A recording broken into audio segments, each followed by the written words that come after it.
안녕하십니까, 정성산TV입니다. 오늘은 덩치 머리 큰 윤석열, 군대 왜 안 갔나, 군면제 송영길의 일침이라는 소식입니다.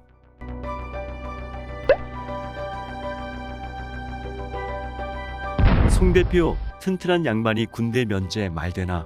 국힘, 송 대표가 할 말은 아닌 것 같다.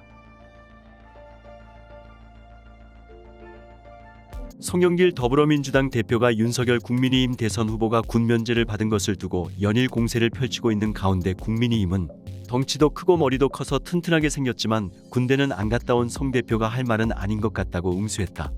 윤 후보는 1982년 병역검사에서 부동시 판정을 받아 병역을 면제받았고, 송 대표 또한 학생운동 과정에서 구속수감돼 군면제 처분을 받은 것으로 알려졌다.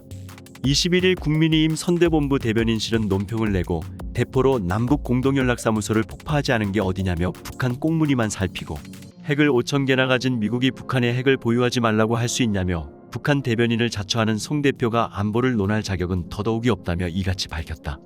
그러면서 멸공이 6.25 남침의 핑곗거리를 제공했다는 송 대표의 대책 없는 입이 한국 정치의 수준을 한없이 추락시키고 있다. 나라 망신 그만시키고 은인자중하기 바란다라고 일침했다. 이날 오전 송영길 대표는 충남 아산시 온양전통시장 유세에서 공수특전단 출신으로 세계 6대 군사 대국을 만든 문재인 대통령을 비판하려면 군대부터 제대로 갔어야 할 것 아니겠냐며, 덩치는 저만하고 머리도 저만큼 커서 튼튼하게 생긴 양반이 군대는 왜 안 갔냐고 원색적으로 윤 후보를 비판했다. 그는 덩치는 저만하고 머리도 저만큼 커서 튼튼하게 생긴 양반이 부동시 왼쪽 눈과 오른쪽 눈 시력 차이가 0.7이 넘었다고 군대를 면제받았다고 한다며, 여러분 정말 상식적으로 말이 됩니까? 라고 목소리를 높였다. 이어 윤 후보의 아버지 윤기중 교수가 제가 다니던 연세대 상대 교수였다. 1960년생 윤 후보가 태어났을 당시의 연세대 상대 교수면 아주 잘 나가는 금수저 집안이다며, 윤 후보가 서울 법대를 들어갔다 고시에 계속 떨어지니까 군대에 가고 싶지 않았겠죠? 라고 반문했다. 송 대표는 윤 후보는 사지 멀쩡하고 안경도 안 쓰고 다니잖나, 안경사들한테 물어보니까 그 정도면 안경 써야 한다고 한다라며 사법고시 공부 어떻게 했습니까? 라고 꼬집었다. 그러면서 저도 사법고시에 합격했습니다만 고시 공부할 때 그렇게 눈이 나쁘면 안경 안 끼고 공부하기가 어렵다, 고시 법전 보기가 어렵다며 윤 후보는 안경 낀 것을 본 적이 없다고 지적했다. 송 대표는 지난 17일에도 민주당 강원도당에서 열린 강원도당 대전환 선거대책위원회 회의에서 윤 후보를 겨냥해 원주에 와서 어퍼컷 세리머니 하는 걸 보니 씨름 선수처럼 튼튼한 장사 같은 신체를 갖고 있던데 어떻게 군대를 못 갔느냐고 공세를 펼친 바 있다. 아울러 김의겸 의원 주장에 따르면 윤 후보가 검사 인용 당시 제출했던 신체검사 기록에는 양쪽 시력차가 0.2에 불과하다.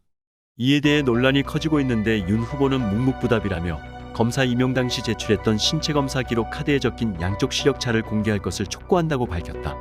이에 같은 날 이준석 국민의힘 대표는 CBS 라디오 한판 승부에 출연해 눈 안 좋으면 어퍼컷을 못하느냐며 윤 후보가 부동시인 건 병역 자료도 그렇고 나중에 따로 한 신체검사에서도 그렇다고 반박했다.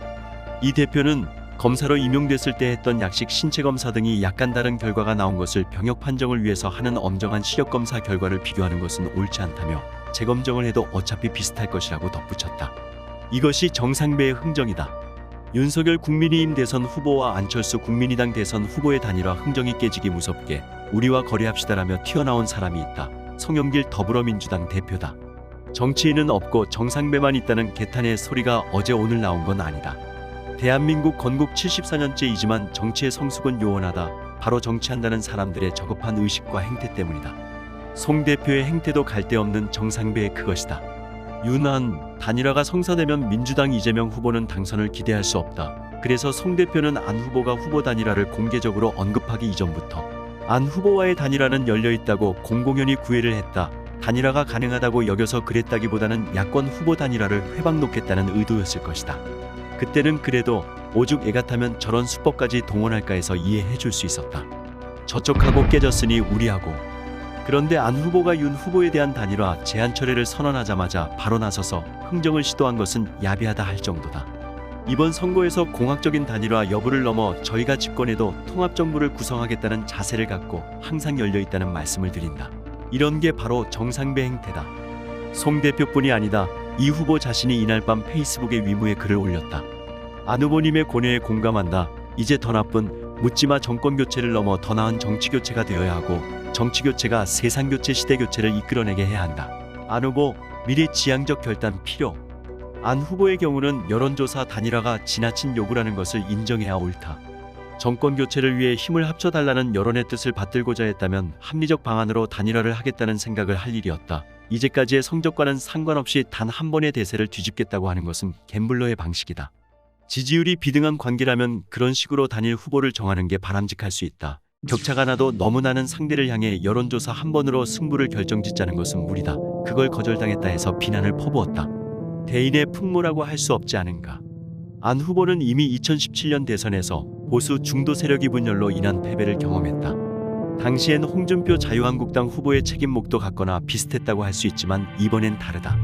현실을 직시할 용기를 가져야 한다. 상대에 대한 불쾌감, 정치인으로서의 자존심 때문에 완주를 고집해 민주당 정권의 연장을 도운 결과가 되고 만다면 자신과 국민의당 장래가 어떻게 될 것인지 깊이 생각해 볼 일이다. 이상 정성산 TV를 시청해 주셔서 감사합니다. 구독과 좋아요, 알림 설정은 많은 도움이 됩니다. 감사합니다.